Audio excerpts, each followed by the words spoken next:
அன்பு நண்பர்களே, அனைவருக்கும் அன்னை சமையல் உமாவின் அன்பான வணக்கங்கள்.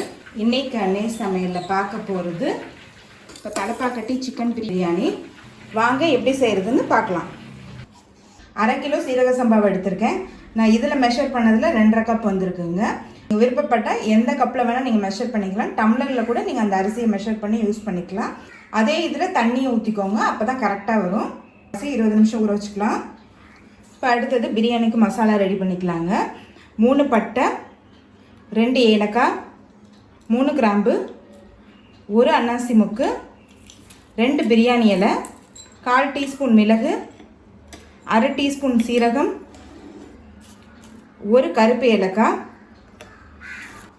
கொஞ்சம் கல்பாசி, கொஞ்சம் ஜாவித்ரி, 1 மராட்டி முக்கு.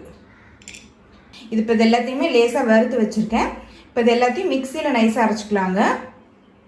இப்போ அடுத்தது இதெல்லாம் அரைச்சிக்கலாங்க.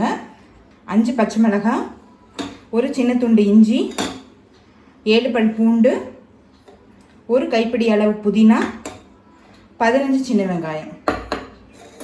இப்போ இது எல்லாத்தையும் தேவையான அளவு தண்ணி சேர்த்து மிக்சியில் நைஸாக அரைச்சி தனியாக எடுத்து வச்சிடலாம்.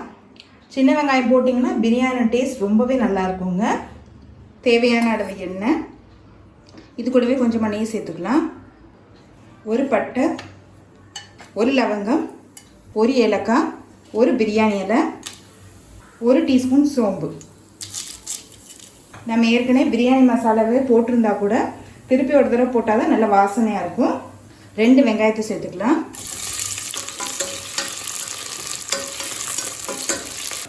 கொஞ்சம் புதினா சேர்த்துக்கலாம். அடுத்தது நம்ம அரைச்சி வச்சுருக்க வெங்காயம், புதினா, பச்சை மிளகாய், இஞ்சி பூண்டு விழுது இதில் சேர்த்துக்கலாம்.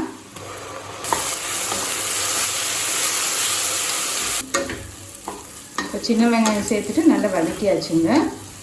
1 தக்காளி சேர்த்துக்கலாம். இது நல்ல பெரிய தக்காளியாக இருக்குங்க, அதனால் 1 போட்டிருக்கேன். இதே மீடியம் சைஸாக இருந்ததுன்னா 2 போட்டுக்கோங்க. இப்போ பிரியாணி மசாலாவை அரைச்சாச்சுங்க. இப்போ இதை சேர்த்துக்கலாம்.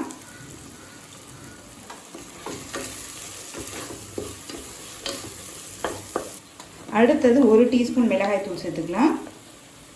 நம்ம காரத்துக்கு ஏற்கனவே பச்சை மிளகாய் போட்டிருக்கோம், அதனால் 1 டீஸ்பூன் போட்டாலே போதும். 1/2 டீஸ்பூன் தனியாத்தூள்.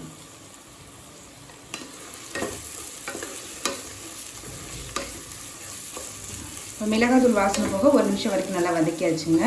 இப்போ அடுத்தது இதில் 1/2 கிலோ சிக்கன் சேர்த்துக்கலாம்.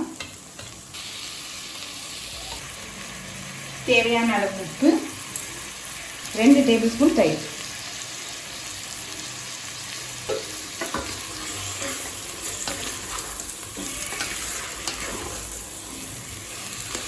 சிக்கன் சேர்த்துட்டு நல்லா வதக்கிக்கலாங்க. அப்போ தான் மசாலா உள்ளே போகும். இப்போ 1 கப் தண்ணி சேர்த்துக்கலாம்.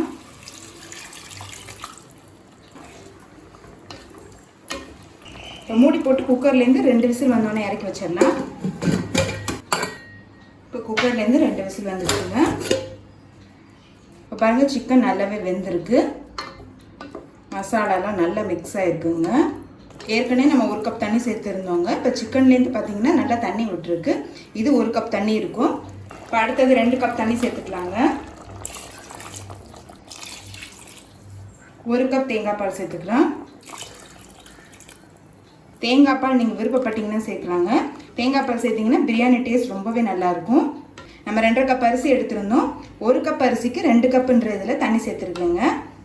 கொஞ்சமாக எலுமிச்சை சாறு சேர்த்துக்கலாம். இப்போ இந்த டைமில் உப்பு எல்லாம் செக் பண்ணிக்கணும். இப்போ அடுத்தது இதில் அரிசி சேர்த்துக்கலாங்க.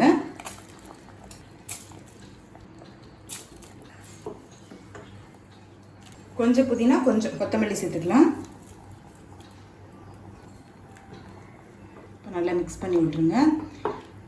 இப்போ மூடி போட்டு குக்கர்லேருந்து 2 விசில் வந்தோடனே இறக்கி வச்சிடலாம்.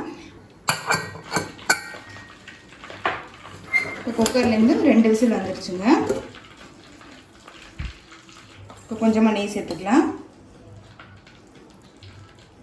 கொஞ்சம் கொத்தமல்லி, மெதுவாக கிளறிக்கலாங்க.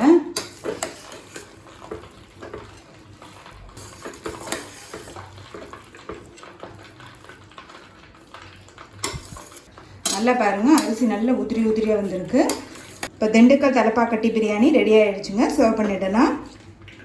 சுவையான தலப்பாக்கட்டி பிரியாணி ரெடி ஆகிடுச்சுங்க. ரெசிபியை ட்ரை பண்ணி பாருங்கள், கண்டிப்பாக உங்களுக்கு பிடிக்கும். ரெசிபி பிடிச்சிருந்ததுன்னா வீடியோவை லைக் பண்ணுங்கள். ரெசிபி பிடிச்சிருந்ததுன்னா வீடியோவை லைக் பண்ணுங்கள், கமெண்ட் பண்ணுங்கள், ஷேர் பண்ணுங்கள். இது வரைக்கும் அன்னை சமையல் சேனலை சப்ஸ்கிரைப் பண்ணாதவங்க சப்ஸ்கிரைப் பண்ணுங்கள். தேங்க்யூ.